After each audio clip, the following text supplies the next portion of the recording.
13వ అధ్యాయం 24 నుండి చూస్తే గురుగులు గోధుమలు.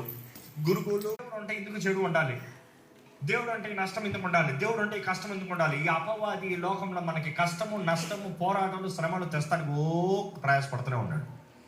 ఇన్ఫాక్ట్ దేవుడు ఏదైనా ఒక మేలు చేద్దామంటే వెంటనే అపవాది కీడు చేద్దామనే ప్రయత్నాలు చేస్తూనే ఉంటాడు.